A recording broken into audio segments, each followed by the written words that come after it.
Hi, I'm Chad Mortensen. So last night, President Russell M. Nelson, the 17th president of the Church of Jesus Christ of Latter-day Saints, passed away in Salt Lake City, Utah, in his apartment just to the east of where the church office building is located. And so I've been giving tours at the Salt Lake City Cemetery for almost 15 years now. So I wanted to come up here and show you where he's going to be buried. I already know that he's going to be buried there because his first wife, Dancel, is buried there. And it looks as though there is a plot for Wendy, his current wife, and then there's also a spot for President Russell M. Nelson. So if you'll come with me, I'll take you into the Salt Lake City Cemetery. We'll go through kind of the main entrance. I'll take you up there, and then I'll kind of talk to you at the headstone for a while, a little bit about where the rock came from, and a little bit about Russell M. Nelson, 17th president of the Church of Jesus Christ of Latter-day Saints, also known as the Mormons. So come with me. So I'm taking you up N Street right now. That's 3rd Avenue. We're up in the avenues of Salt Lake City, Utah. I'm going to take you right through the main gate. We're going to pass through right past a lot of the graves that I do on my tours.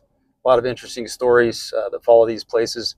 I don't normally enter from this entrance. This is the main entrance at the southwest corner of the cemetery. I'm usually up in other parts of the cemetery, but for purposes of showing you where he's buried, this is probably the easiest way to do it. So let's take you up through here and take you around this corner. So I'm heading east right now. And we're going to go around this corner. A lot of famous people buried in that corner right now. I plan on doing kind of a video series over the next little while, maybe even the next few years or so, focusing on the majority of these graves around here. But we're heading up the road here. Now we're heading north from the main gate. I'm going to zoom in just a little bit to make it a little bit less shaky. Headed up Main Street of the cemetery right now. I will mention a couple graves as we go on our way. There's a marker right there. That large obelisk is marking, it's right next to the grave of Joseph F. Smith, the 6th president of the church. Those of you who like Porter Rockwell, who's featured on my t-shirt, he is buried over there. That's going to be a video for another day. He's back over there. Let's keep heading north up Main Street. We're going to go to Russell, Mary, and Nelson's grave. So come with me. We're at about 310 north right now. You're going to come to this split off with kind of a steep hill. There are 2 presidents of the church buried up here. Hopefully this car will stop for me and let me go. I don't think either one of us have a stop sign, but that's David O. McKay right there, that large kind of granite slab. And then President Gordon B. Hinckley right behind him. His stone is taken from about the same place where the stone from President Russell M. Nelson's grave was taken from. I'll talk about that in a minute. But you want to head up this steep hill.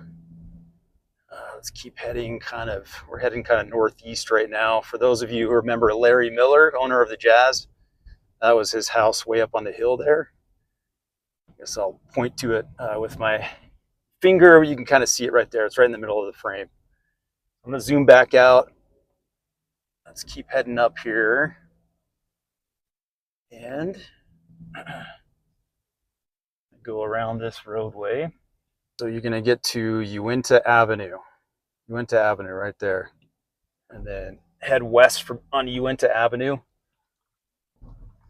That's going to take you over to where Russell M. Nelson is going to be buried. Likely later this week, actually. You can see his stone already. But here it is. That's downtown Salt Lake City right there. It's kind of a landmark. That's Russell M. Nelson's headstone right there. That's kind of the larger marker. You can see Dancel's headstone on the ground already. There's just going to be a space for him and for Wendy as well. So we'll get out and talk about it. Okay, I'll take you to what will be the final resting place of Russell, Mary, and Nelson. His sister Enid is already buried here. There's going to be, it looks like there are 2 more plots here, one for Wendy and one for President Nelson. And then his first wife, Dancel, is buried there. So this is what the grave marker looks like. Let's go around and check out the back. Talks about where they got the stone from. This monument was crafted of stone from the Salt Lake Temple 2020 renovation. Beautiful view up here. This will be a very nice final resting place for President Nelson. So if you go to President Gordon B. Hinckley's and Thomas S. Spencer Monson's grave, their markers are very much like these, with spots for 2 smaller markers for each person. And so this is where it is. I'll kind of set up on the hillside with this in the background and talk about it a little bit. Okay, so here we are. Here's the grave marker behind me. This is where President Nelson is going to be buried later this week. His first wife, Dancel, passed away in 2005. And then he married Wendy Nelson. And she is, it looks to be, there's a plot here for her as well. So she's going to be buried here also. As I mentioned on the back of the stone here, it mentions that the stone was taken from the granite quarry during the renovation of the Salt Lake Temple in 2020. If you go to President Gordon B. Hinckley's grave and President Thomas S. Monson, the stone from their graves were also taken from that same quarry, kind of in the same area. So President Nelson is likely to be succeeded by Dallin H. Oakes, who is the first counselor in the first presidency and president of the Quorum of the 12. Russell Marion Nelson lived to be 101 years old. He became the longest living president in the history of the Church of Jesus Christ of Latter-day Saints. He passed away on Saturday, September 27th, 2025, shortly after 10 p.m. in Salt Lake City, Utah. As I've brought people to this place over the last several years, I knew this day would come. A renowned heart surgeon who performed the first open heart surgery in Utah in 1955, Russell M. Nelson became president of the Church of Jesus Christ of Latter-day Saints on January 14th, 2018, less than 2 weeks after the passing of Thomas Spencer Monson, the church's 16th president. President Nelson will be missed. It's my hopes that you'll visit this place for years to come, and that you'll remember this great man and pay your respects.